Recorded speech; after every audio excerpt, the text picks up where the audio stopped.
Hello everyone, physics educator channel में आपका स्वागत है।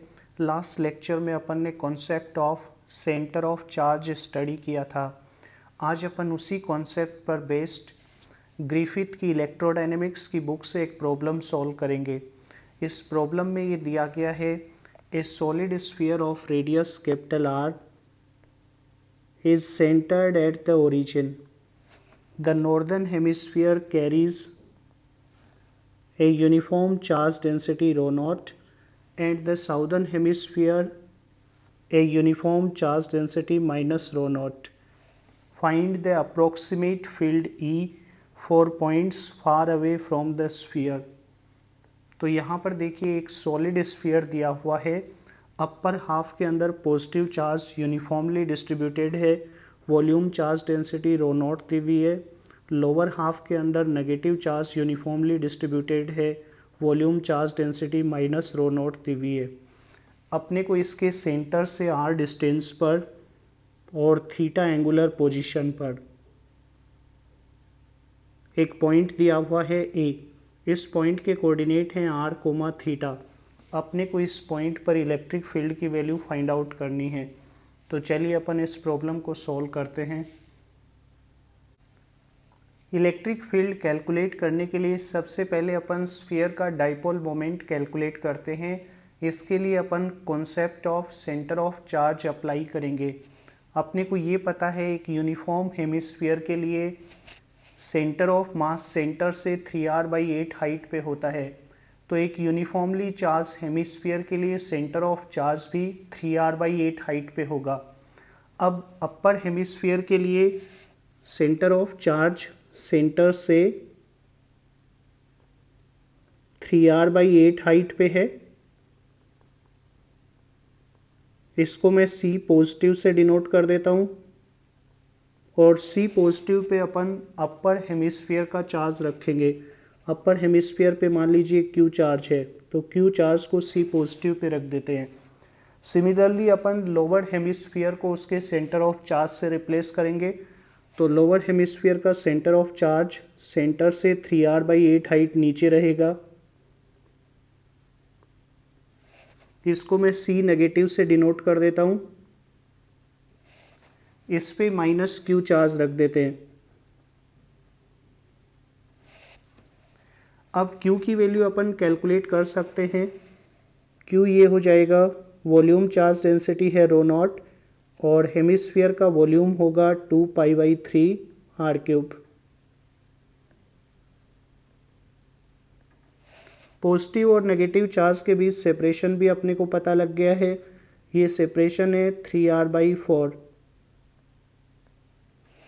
तो डाइपोल मोमेंट हो जाएगा P = Q × D। Q और D की वैल्यू रख देते हैं। Q की वैल्यू तो ये है रो नॉट 2π/3 r³ और D की वैल्यू है 3r/4। तो डाइपोल मोमेंट P अपने पास ही आ जाएगा। P = rho naught pi r⁴/2। इसको मैं इक्वेशन 1 बोल देता हूं। अब अपन स्फीयर को इस डाइपोल से रिप्लेस कर देते हैं। अपने को ये डाइपोल दिया हुआ है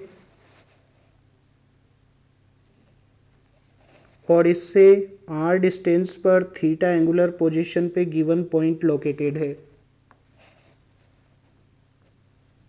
डाइपोल को अपन डाइपोल मोमेंट P वेक्टर से रिप्रेजेंट कर देते हैं।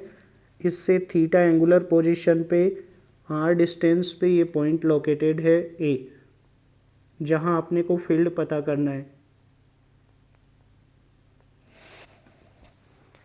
अब अपन एक डाइपोल से r डिस्टेंस पर और थीटा एंगुलर पोजीशन पे फील्ड का एक्सप्रेशन लिखेंगे। तो फील्ड का एक्सप्रेशन ये होता है E = P/4πε0 r³ into 2 cos theta r³ plus sin theta theta cap। P की वैल्यू अपन यहाँ पे रख के इलेक्ट्रिक फील्ड का एक्सप्रेशन पता कर सकते हैं। अब यहाँ पे ये देखिए इलेक्ट्रिक फील्ड की ये वैल्यू अप्रोक्सीमेट वैल्यू होगी।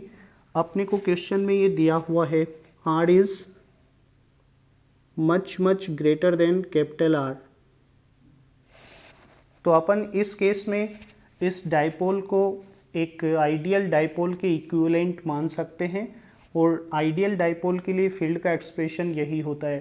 तो अपन इस गिवन स्फीयर की वजह से सेंटर से R डिस्टेंस पे फील्ड को अप्रोक्सीमेटली ये लिख सकते हैं, E is nearly equal to, P की जगह तो मैं वैल्यू रख देता हूँ rho naught pi R to the power 4, 2 नीचे लिखेंगे तो नीचे ही आ जाएगा 8 pi epsilon naught R cube into 2 cos theta R cap plus sine theta theta cap. तो इलेक्ट्रिक फील्ड ये आ जाएगा A is nearly equal to rho naught, pi से पाई तो कैंसिल हो जाएगा, R to the power 4 upon 8 epsilon naught R cube into 2 cos theta R cap plus sine theta theta cap. ये अपना answer हो जाएगा।